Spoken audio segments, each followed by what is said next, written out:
Hi everybody, it's Molly here with Elevated Mind and Movement, and I have another video for you today. Today we are talking about yoga for balancing your dosha. So first of all, what is a dosha and what does that have to do with mental health?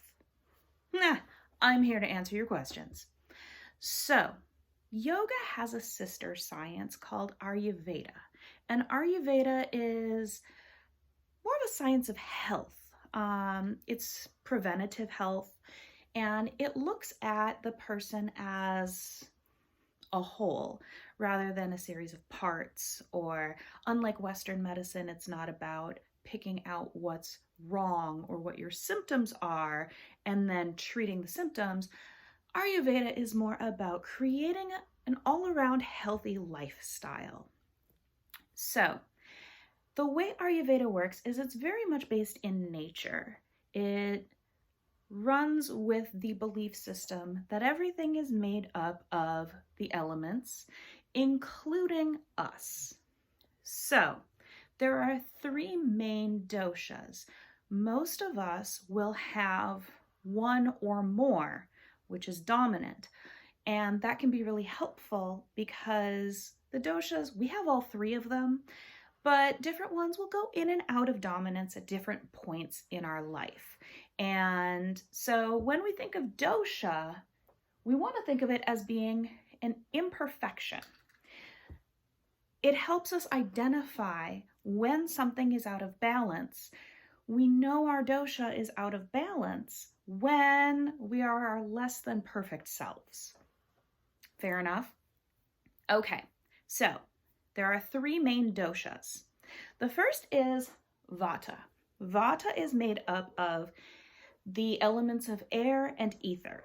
You want to think of ether as being like space, empty space.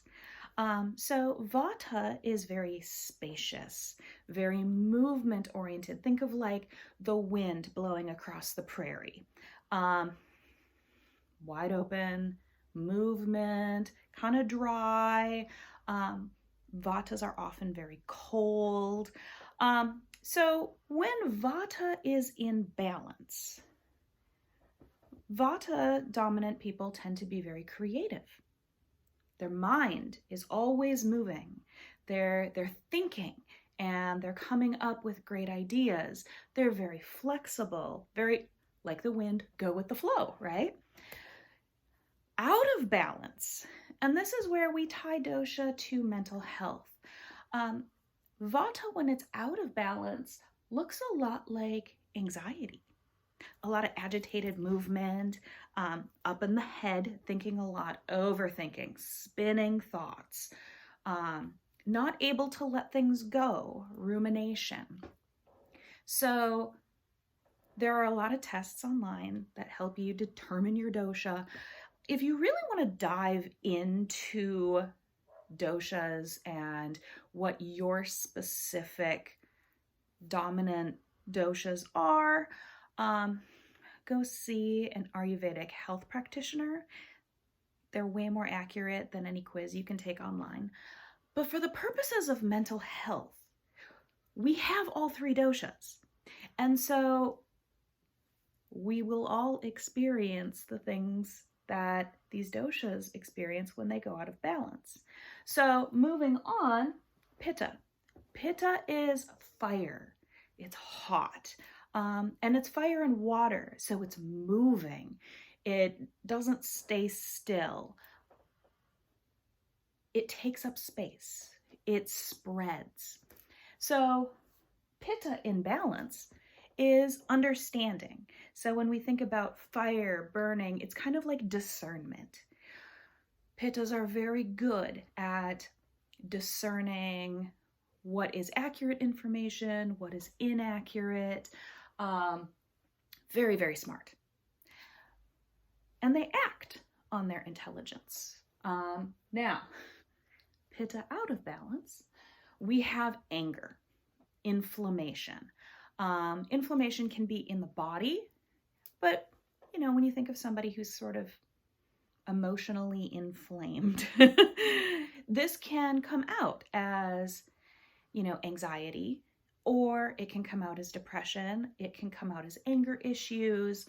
When we think about anxiety or depression, which are the two most common mental health conditions, there's the kind of anxiety where you think a lot.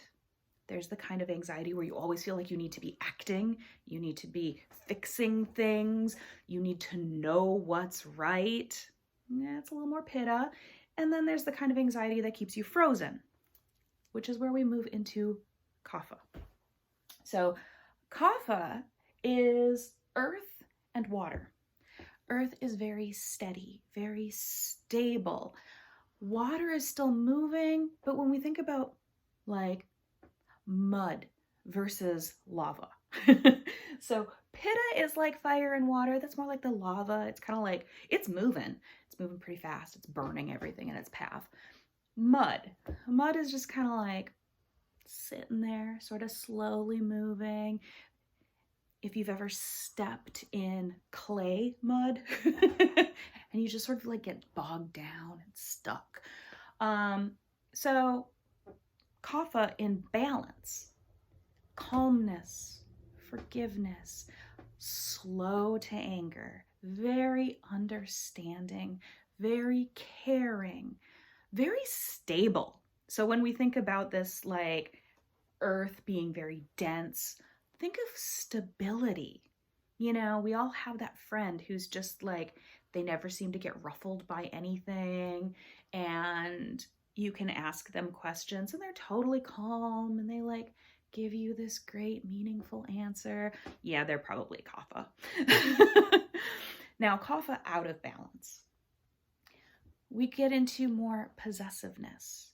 So where kaphas kind of get stuck is earth is dense. Earth is tangible. So we think of like air and ether. You can't really grab air, but you can grab dirt. So kaphas like to have, they like to touch. And because we have a lot of forgiveness and calmness and love, kaphas are lovers. Out of balance, that can turn into possessiveness, owning, greed. And then when we talk about mental health, a lot of times we're talking about inertia, lack of motivation, feeling like you can't get out of bed. So kind of going back to that anxiety and depression. So the anxiety piece of kapha is kind of like that, I'm so anxious, I can't make any decision. So I'm just going to sit here. I'm frozen. With depression, we look at kapha being the kind of depression that doesn't get out of bed. That feeling of like, I just give up. Pitta is the kind of depression of like, everybody hates me, screw the world. Why should I do anything nice for anyone? Nobody cares about me. That kind of more like angry, resentful. And then depression for vata would very much be the sort of flighty, kind of all over the place, like, oh, I started doing this and I don't know, I kind of lost motivation. So then I started this thing over here and I don't know, I don't feel like I'm doing anything right. I'm just doing lots of things and none of it means anything. And so you can kind of see how when these elements move out of balance, they can affect our self-perception, how we move through the world, and ultimately we're looking at this through the lens of mental health. So this is sort of an illustration here for you to see what they look like when they're in balance, what they look like when they're out of balance, and how we tie that to mental health. The beautiful thing about all of this is that we can actually use yoga asana, or the physical practice of yoga, to bring our doshas back into balance. So I'm going to be uploading 3 additional videos here to work with this one. This is sort of the overview. And the other 3 will be one for balancing vata, balancing kapha, and balancing pitta. Now, it does not matter what your dominant dosha is. We have all three of them.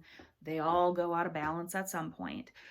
So each of these practices are kind of for bringing balance into our elemental system when we feel like maybe we're veering into that out of balance area. So if you're feeling kind of distracted, no focus, agitated, anxious, all up in your head, you're going to want to do the Vata practice to bring balance to that and maybe bring some grounding into your life. If you're feeling irritable or kind of fiery, like you're burning in mood or in body, you're going to want to do the Pitta practice to kind of bring in some cooling and soothing of the nervous system. And if you're just feeling like, I have no motivation, I have no energy, and I don't want to get out of bed, I got a lot of things to do, I don't feel like doing any of them, then you're going to want to try the Kapha practice to see if you can maybe bring some heat in and rev up your energy just a little bit to maybe get some motivation or, you know, at least get in motion.